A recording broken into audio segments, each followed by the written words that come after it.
Começa agora mais um episódio do podcast Gotas de Esperança.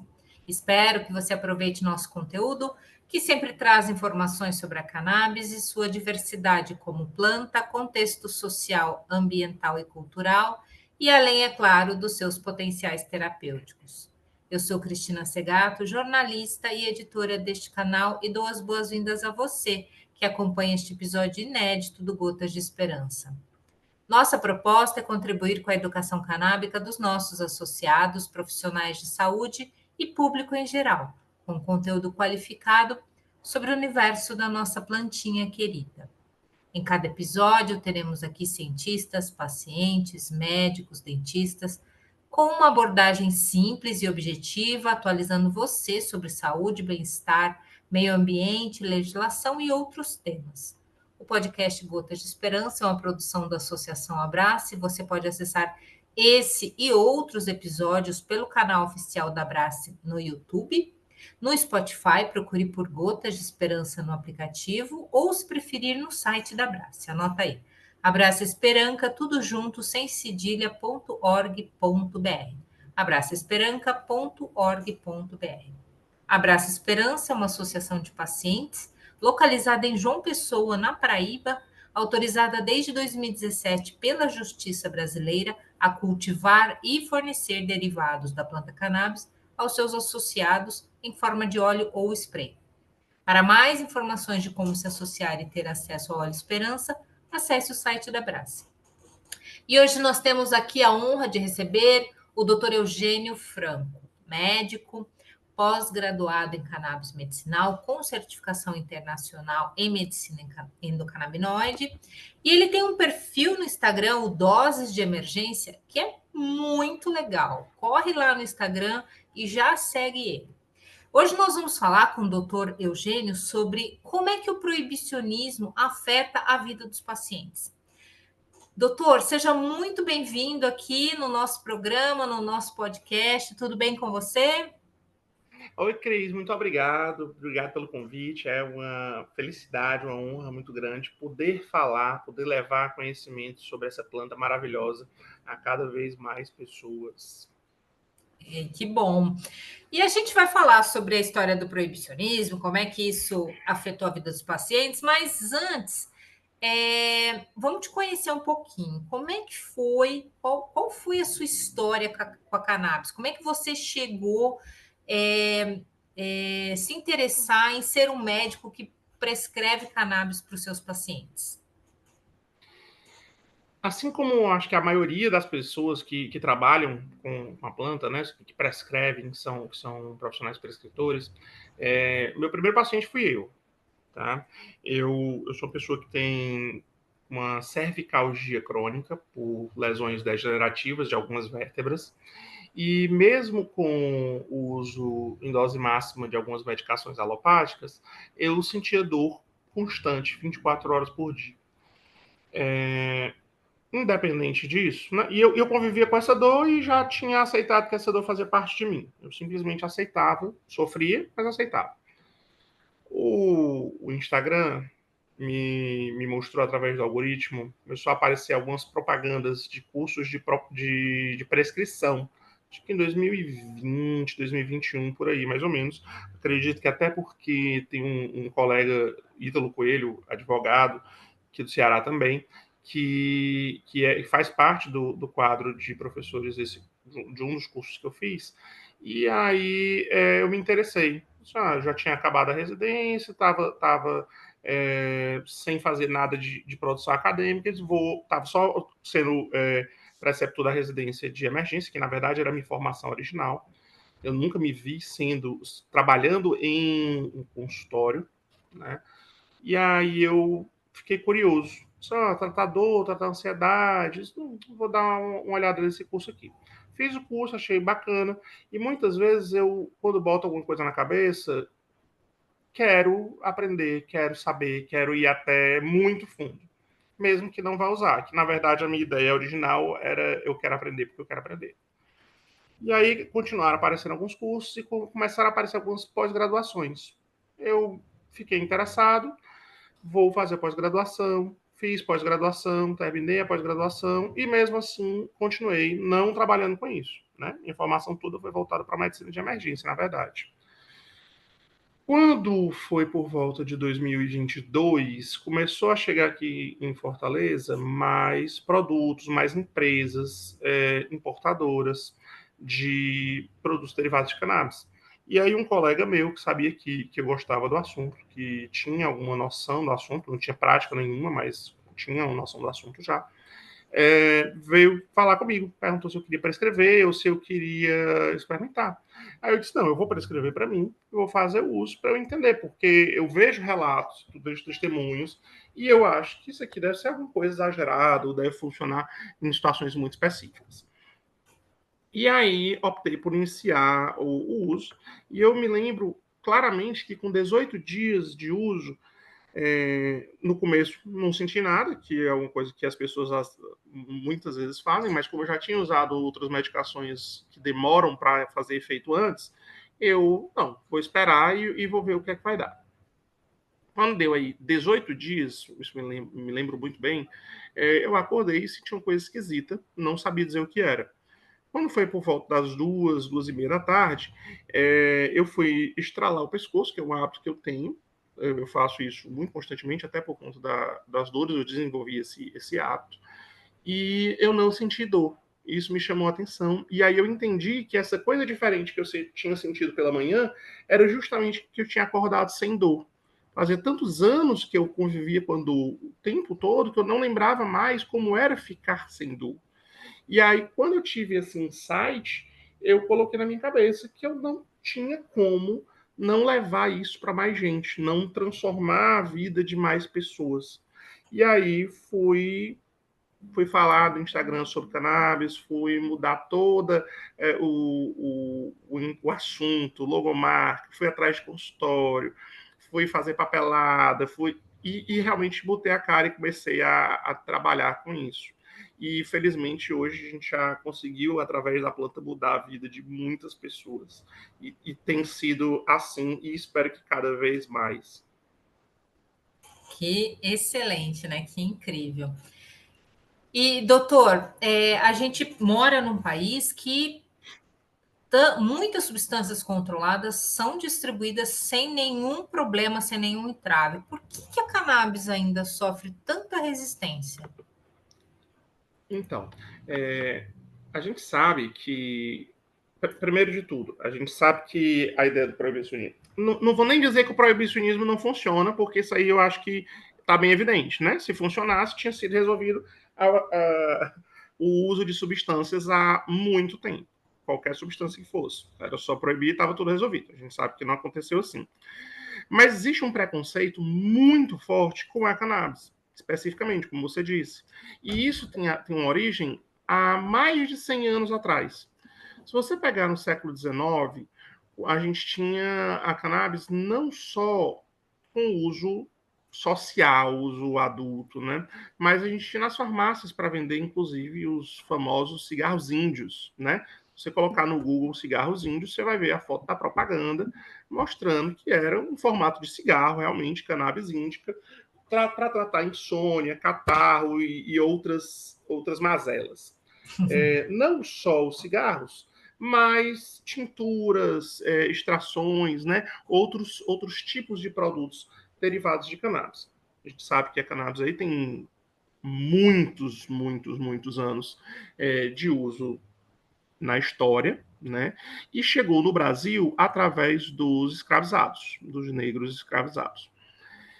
O fato de ela ser associada aos negros, né? E aí a gente lembra da lei do Pito do Pango, que foi a primeira lei proibicionista que a gente teve aqui no país, que proibia inclusive o samba também. Então, assim, por quê? Porque era de negro. Porque qual é o motivo que você pode ter para proibir o samba?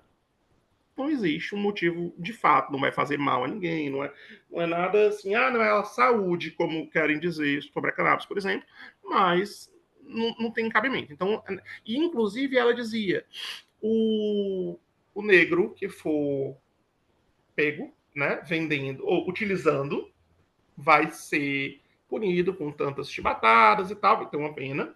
E o senhor, né, o dono do escravizado, o dono do escravizado, entre aspas, obviamente, vai ter uma punição diferente, que era muito mais leve. Então, assim, a lei por si só já era racista.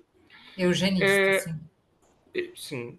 E aí o que é que acontece? A gente pega esse gancho do racismo e uma coisa que ficou muito evidente foi até como se chama de maneira pejorativa a cannabis. Aqui no Brasil, o nome, entre aspas, pejorativo, que na verdade é um nome popular, hoje muito mais popular que cannabis, inclusive, é a maconha, que é um nome que tem origem na sua semântica, né, na sua origem de grafia e de pronúncia africana.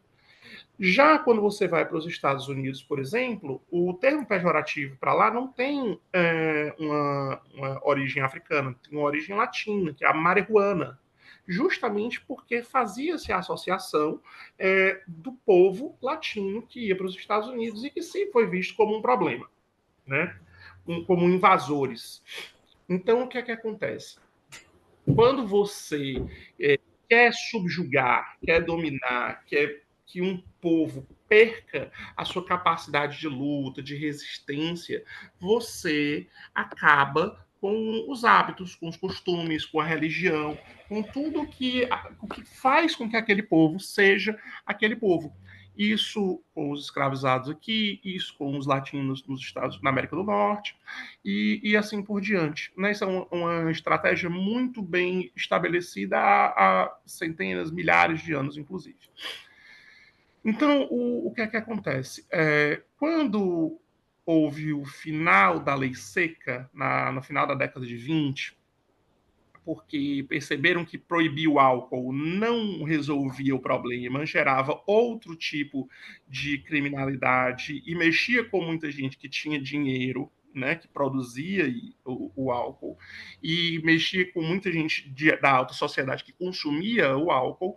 Eles já tinham gerado uma demanda, uma quantidade de dinheiro muito grande, uma fonte de renda muito grande para trabalhar a ideia da lei seca, e isso fez com que eles parassem, e aí aqui falando, se eu pronunciar errado, peço desculpas, mas o Eslinger, que seria o chefe ali da criação do DEA nessa época, escolheu, né, era uma pessoa sabidamente muito racista, tá, muito racista, e escolheu a cannabis como o carro-chefe para ser proibido.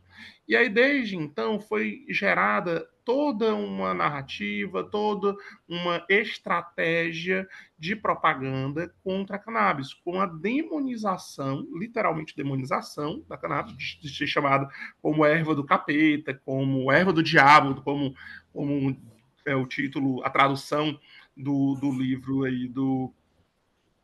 Esqueci o nome do autor agora, mas que é um clássico, tá? O um segundo, Carlos Castanheda. Tá? Carlos Castanheda. Que se você for pegar o nome original, não tem nada a ver com Erva do Diabo, mas foi traduzido como Erva do Diabo. Como o próprio filme The Reefer Madness, que seria como se fosse a loucura do baseado, e onde você pega ali um cidadão de bem exemplar, né, uma moça bela, recatada e do lar, né, esse tipo de público, e ao fazer uso da maconha, da cannabis, viram verdadeiros psicopatas, assassinos, pessoas ruins, vilões de filme mesmo, certo? Então, desde essa época, houve essa luta para demonizar, para gerar-se um preconceito, uma raiva, um nojo, um medo da cannabis e de todos os públicos que estavam relacionados a ela. Além do racismo, a gente teve um outro gancho muito forte para justificar a proibição, que foi a influência financeira de dois grupos muito importantes à época, que eram grupos relacionados com o petróleo. E a gente sabe que o petróleo gera o nylon, e aí a fibra do cânhamo pode substituir o nylon. Na verdade, tudo que você faz de plástico dá para fazer de maconha, de fibra de cânhamo, pelo menos em algum percentual. E o grupo do algodão, que era, obviamente, também fibra de algodão e fibra de cânhamo eram tinha uma certa disputa, sendo que, se você pensar apenas economicamente, o cânhamo é mais barato para produzir, gasta menos água, lesiona menos o solo, ajuda a recuperar o solo, inclusive, é mais resistente a pragas, cresce em menos tempo que o algodão e é uma fibra muito mais resistente. Tanto é que, na época, por exemplo, que George Washington era presidente, existia lei federal que obrigava quem fosse dono de terra a ter um percentual de cultivo de cânhamo. Né? A própria declaração da independência foi feita num papel à base de cânhamo. A gente tem aí o uso, não vou nem falar do uso medicinal, mas a gente tem a semente para alimentação, a semente para fazer óleo para combustível, as folhas para serem usadas na alimentação do gado e alimentação humana, produção de papel, produção de velas, produção de corda, produção de roupa, etc, etc, etc, etc. Então, assim, motivo para não proibir tem infinitos. Motivo para proibir, basicamente, racismo, interesse econômico, e a estratégia, o terrorismo, o medo, o causar medo, o demonizar a planta. É o que a gente chama de a hipocrisia do sistema, né, doutor? E existe essa hipocrisia evidente no tratamento da cannabis quando a gente compara ela com outras substâncias. Por exemplo, os opioides. Eu acho que você relatou dor, né? Você é um paciente com dor crônica. Em algum momento da sua vida, acredito que você tenha feito uso de opioides, né? E os opioides são distribuídos amplamente, né? Mas uma planta com reconhecimento de potencial terapêutico enfrenta tanta resistência. O que isso revela sobre o sistema de saúde, não só no Brasil, mas no mundo? Eu acho que há uns 2 anos atrás, Cris, ficaram muito famosos alguns seriados e filmes justamente sobre o início da epidemia dos opioides, que basicamente foi uma estratégia da indústria farmacêutica de vou divulgar, vou dizer que não causa dependência, vou dizer que é maravilhoso, vou dizer que pode prescrever, quanto mais prescrever, mais você vai receber alguma coisa em troca. Muitas pessoas enriqueceram muito, e muitas pessoas tiveram suas vidas destruídas também, às custas disso. Né? Então, assim como se você pegar a década de 40, década de 50, até a década de 70, talvez, as pessoas, as grandes indústrias do tabagismo diziam que o cigarro não fazia mal, que não causava câncer. Se você pegar uma foto dos anos 80, você vai ter área no avião para fumantes. Em todos os hotéis você tinha fumante, não fumante. Então, assim, na verdade, as propagandas estimulavam a fumar. Era o homem que era muito másculo, era o cowboy, né, que usava ali o Marlboro, era a mulher que era muito chique, eram as atrizes de cinema, era aquela coisa glamurosa, que a pessoa fumava para ficar igual ao homem ou à mulher da propaganda. Então, é realmente uma manipulação que foi feita, sem, obviamente, escrúpulo nenhum. Ah, mas o pessoal não sabia. Será que não sabia? Será que não dá para dizer que não sabia? Mas o fato é que, sabendo ou não sabendo, muita coisa foi inventada. Né? A maconha mata neurônio. Mentira. Isso é um dos maiores exemplos dessa narrativa que foi construída, dessa propaganda negativa que foi inventada. Inclusive, né, na época dessa mesma história do maconha mata neurônio, o prefeito de Nova York chegou a desenvolver uma pesquisa separada dos outros setores do governo, que identificou que não havia o prejuízo que eles alegavam e que poderia ajudar em algumas situações, inclusive. E o que é que fizeram com isso? Deixaram de lado. E isso muito bem registrado hoje, não é uma coisa que eu estou tirando da minha cabeça. Teve um livro que mudou a minha visão sobre a planta, que eu acho que todo mundo devia ler, que é um livro de um jornalista brasileiro chamado Birajara Ramos. Chama-se Tá Todo Mundo Enganado, que é impressionante. Assim, a minha cabeça explodiu quando eu li esse livro, achei fantástico. E quando você começa a entender, ou você se compadece ou você fica revoltado. Porque o tanto de gente que morreu, o tanto de gente que sofreu, o tanto de gente que foi descriminalizada, que deixou de ter acesso a tratamento por conta de interesse financeiro ou de racismo, é uma coisa absurda. E a gente está falando aqui sobre proibicionismo e obviamente que o racismo ele vem aí, não tem como não falar de uma coisa, de falar de proibicionismo sem falar de racismo, né? É, pensando nisso, qual que é o principal perfil de pacientes que poderiam se beneficiar do uso terapêutico da cannabis, mas encontram barreiras devido ao proibicionismo? Cris, hoje eu tenho um paciente, meu paciente mais jovem tem 2 anos, meu paciente mais velho tem 97, fez semana passada. Era 96, agora é 97, tá? Então, primeiro de tudo, a gente pega qualquer idade, pode ser tratada com cannabis, obviamente, levando em consideração restrições, contraindicações, indicações, interações medicamentosas, obviamente, né? Não, não tô aqui para dizer bota maconha para todo mundo que não vai fazer mal nenhum e não vai ter interação e não tem contraindicação. Não tô aqui para dizer isso. Pelo contrário, né? Eu acho que tudo que a gente tem que fazer deve ser feito com responsabilidade, mas a gente não pode deixar o preconceito ou o medo passar por cima do que a gente vê realmente dos pacientes, não posso permitir que um paciente sofra, porque tal evidência ainda é fraca. Ok, mas esse paciente aqui ele vai morrer muito antes dessa evidência ficar forte.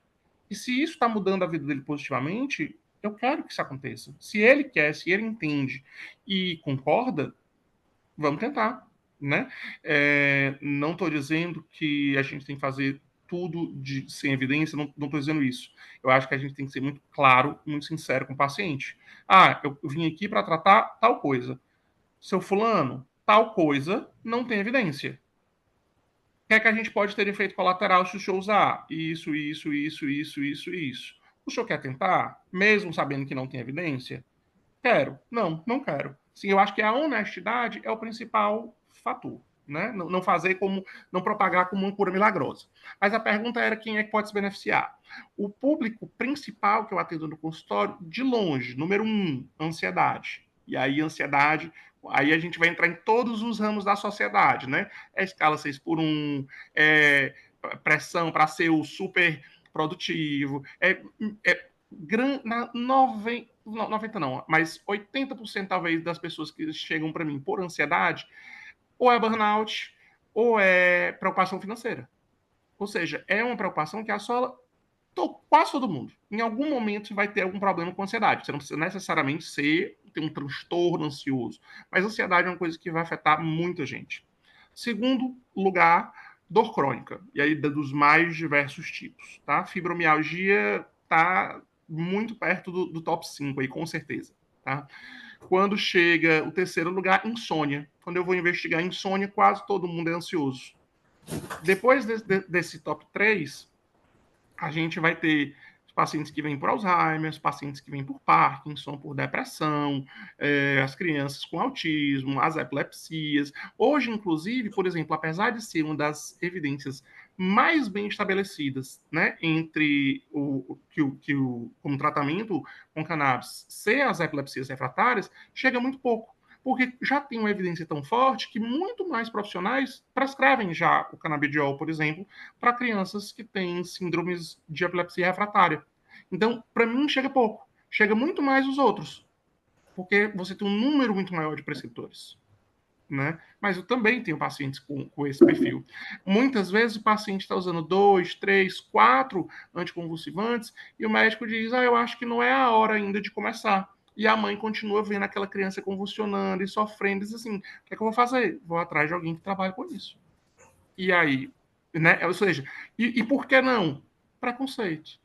Porque não vai trazer prejuízo, mas pode trazer benefício. Então, porque numa situação dessa, que é um sofrimento constante, não só para a criança, mas para toda a família, que causa uma lesão real e que pode matar a criança a qualquer dia, como a gente teve, infelizmente, um caso há poucos anos de um jovem que tinha uma autorização para cultivo, foi feita uma batida policial na casa dele, foram tiradas, todas as plantas foram tiradas, o tratamento, e alguns dias depois ele veio a falecer. Então, assim, de fato, isso pode trazer prejuízo real para a criança ou para o adulto, que seja, Por que não tentar em algumas situações? Eu não estou dizendo que tem que ser obrigatoriamente a primeira. Mas se o médico e o paciente quiserem, por que não ser a primeira também? Né? Cadê a autonomia médica? Cadê a autonomia do próprio paciente? Isso é uma coisa que deve ser conversada sempre com honestidade, sempre com sinceridade e buscando a melhora do paciente, a saúde do paciente. Não é um benefício próprio, não é um benefício só para a planta. Não, eu quero que o meu paciente fique bem. Eu acho que tem que ser por aí. E na sua visão, na sua opinião, o que seria uma regulamentação ideal para garantir que todos os pacientes tenham acesso ao tratamento? Acho que o primeiro ponto como você falou, é a regulamentação, né? As pessoas que são veementemente contra, elas acham que libera tudo, é liberação, é oba-oba, né? Que eu acho que é completamente errado. Até porque, assim, a água, ela não é liberada, ela é regulamentada. Você tem perfil de quanto pode ter de contaminação, qual é a fonte, quem é que pode vender, quem é que pode produzir, quem é que é fiscalizado, quem é que fiscaliza. O cigarro, mesma coisa. A bebida alcoólica, mesma coisa. Os medicamentos, mesma coisa. Então, assim, regulamentação.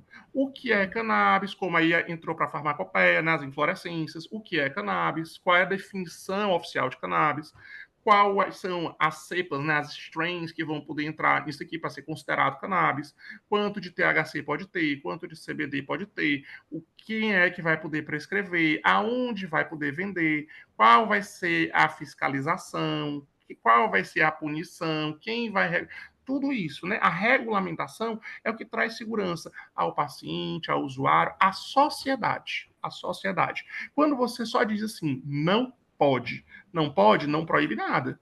Tanto é que não só a cannabis, mas a cocaína, os vapes, né, os vaporizadores, diversas outras substâncias continuam sendo utilizadas no mundo todo, mesmo sendo proibidas, porque o proibicionismo não resolve, mas a regulamentação reduz muito o risco. Né? Na época lá da lei seca, quando proibiram o álcool, o número de mortes por intoxicação por metanol era altíssimo, por causa da produção clandestina de álcool. Hoje tem muito menos, é raríssimo acontecer. Por quê? Porque é regulamentado, porque é padronizado, né? Então, assim, se fosse falar como um apaixonado, para mim é planta no quintal.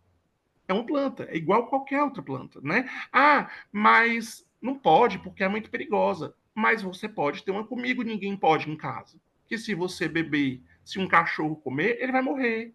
Se você beber, pode ser que você morra. E tá tudo bem.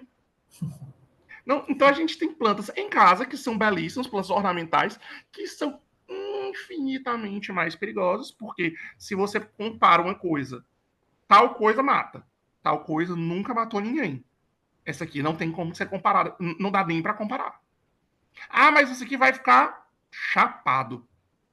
Beleza. Vai querer comer, vai ficar com sono, não vai discutir com ninguém, vai dormir. Pronto. E a outra você pode morrer.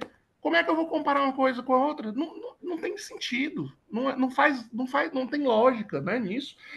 Quando você pega um julgamento do Supremo Tribunal Federal, onde um ministro vem dizer que a maconha é pior do que o cigarro, a minha vontade era ir lá, meu senhor, e foi que o senhor leu isso, pelo amor de Deus. Né? Com todo respeito, data venha, mas me ajude. Se uma coisa mata, a outra não mata, como é que você vai dizer que é pior?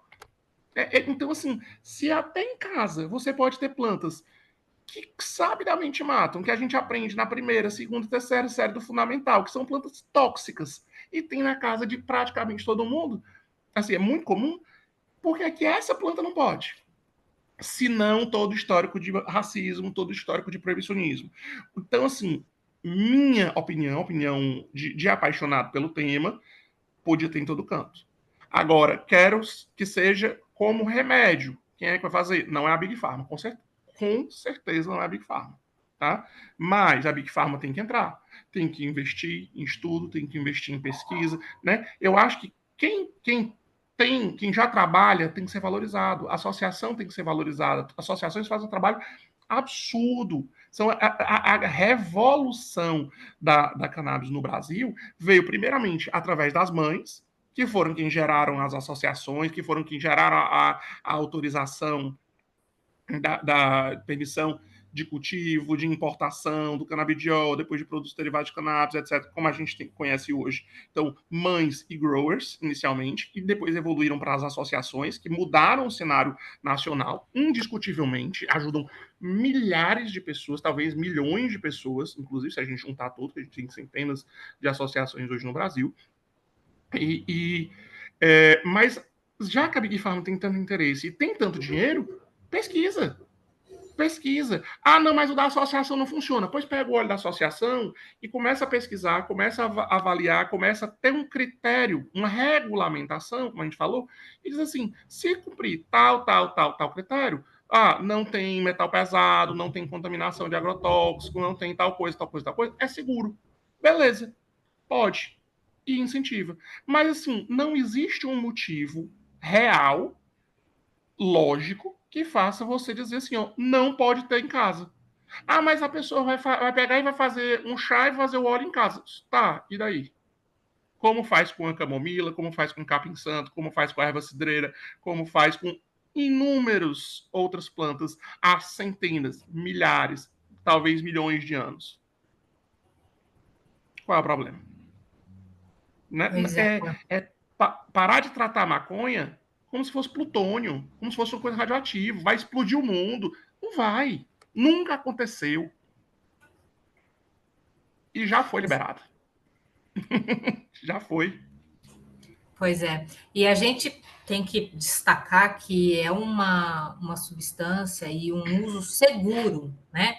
Vem sendo utilizado Sim. pela humanidade há milênios e é uma substância segura. Não existe nem em nenhum lugar na literatura médica, na literatura, enfim, de morte por ingestão de maconha, por overdose de maconha. Isso não existe. Tem morte por ingestão de amendoim, gente. Amendoim. A pessoa tem alergia, ela pode morrer. Agora, não tem morte por maconha, não é isso, doutor? Estou errada? Isso, de jeito nenhum. Né? Inclusive, quem não gosta, né, da ideia, eu sinto informar, mas o próprio corpo produz a maconha. Né? A gente tem hoje o que é o que a gente estuda, que é com o que a gente trabalha, que é o sistema endocannabinoide. Então, assim, o nosso próprio corpo produz substâncias análogas, ou seja, extremamente parecidas, ou que cumprem a mesma função, para regular, se não todos, grande parte de outros sistemas.